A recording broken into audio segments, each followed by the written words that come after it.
Hey everyone, do you have lots of solid color paper strips lying around that you need to use up? Well, I have the perfect technique for that, using the dots and spots dies. This is a super easy technique and you can try it using your favorite color combinations for cardstock. Shall we get started?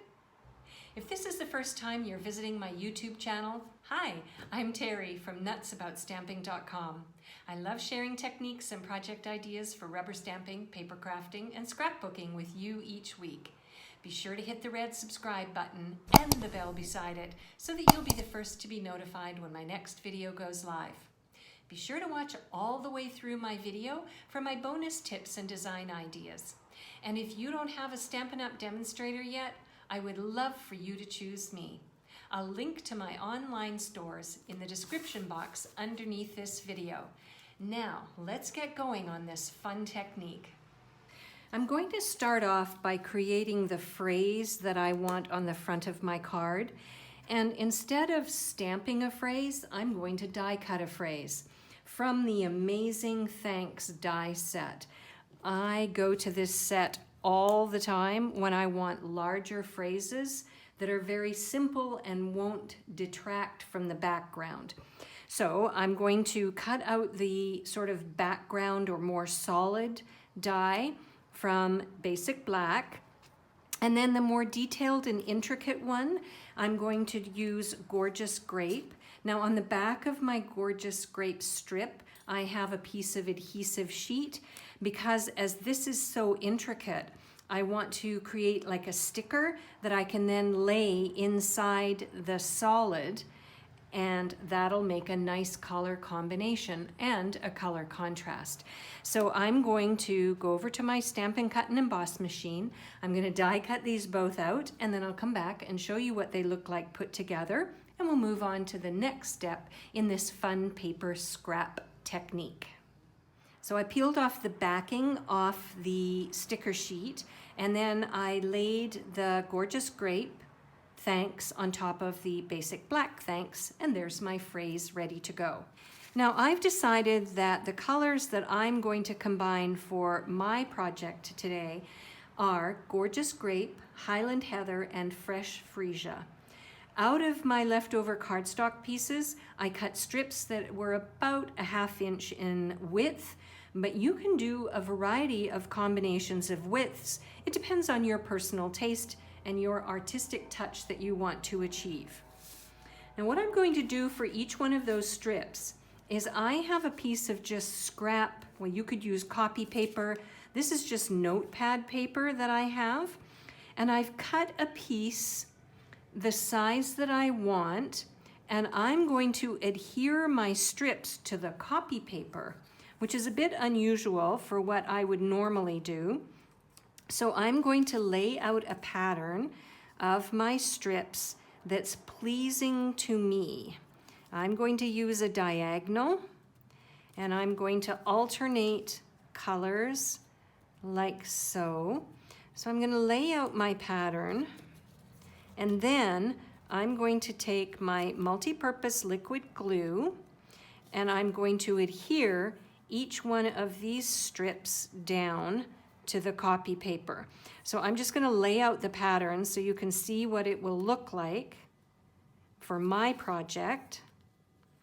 And then I will come back and I'll show you what the next steps are. So it's going to look something like this. I don't want any white space showing through, and there's a reason for that. I'll explain that in a minute.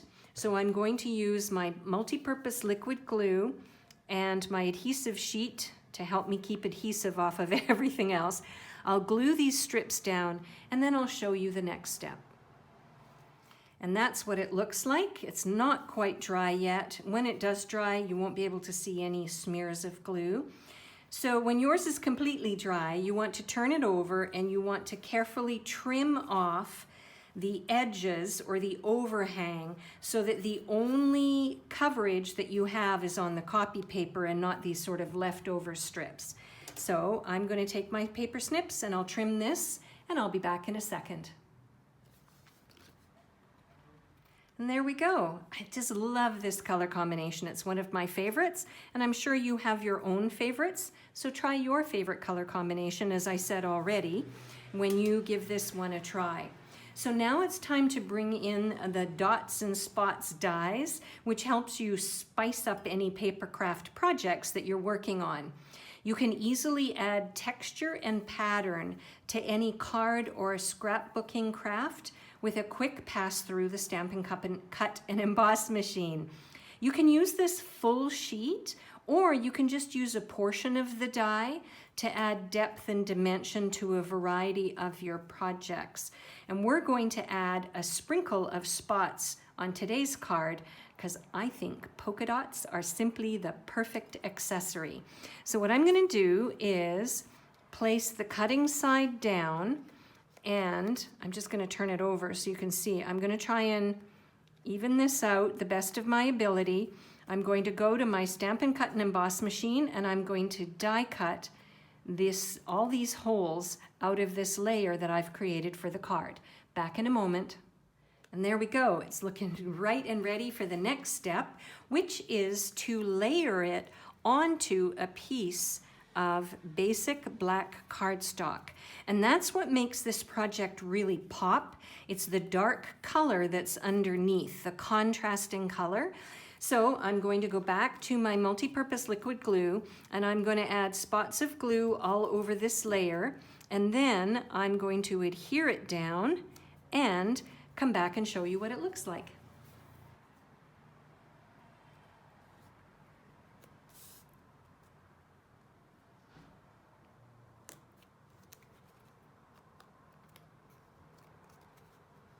And there we go. I have it adhered to the basic black layer.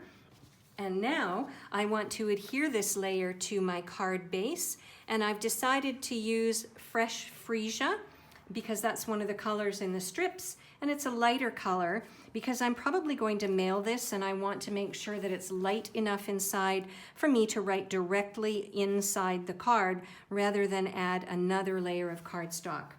So I'm going to use my Stampin' Seal. I'll adhere this down, and then we'll come back and add our phrase. All right, there it is adhered onto the card base. If you would like to see another card idea that shows you how to use up leftover paper scraps, why not watch this video next? And what we're going to do now is add the thanks. And I've decided that I'm going to use some mini Stampin' Dimensionals because I want to pop up my phrase to have it stand out a little bit more. I think if it's lying flat, it might sort of disappear into the busyness of the pattern, although I love the pattern. So I'm just going to peel off the tails and stick this down right in the center of the card like so. I'm absolutely loving this. I hope you are too. And now it's time to think embellishments. I got these Iridescent Pearls Basic Jewels last month, and I think it's time we break them open and use it. So I'm going to add a selection of these. We have different sizes, so I'm just going to play around and choose what I want for the front of my card. There we go. I was kind of random in my choice, but I think it works for me. If you would like a complete listing of the supplies that I used and the measurements for all of these layers, I'll link to my blog post in the description box under this video. You can link over to my blog, you can see my blog article, and I'll also include the product ordering numbers in case you want to order the dots and spots dies or the amazing thanks dies to make this card at home. I'm Terry. I'm nuts about stamping. I hope you'll try this fun paper technique someday soon. Bye for now.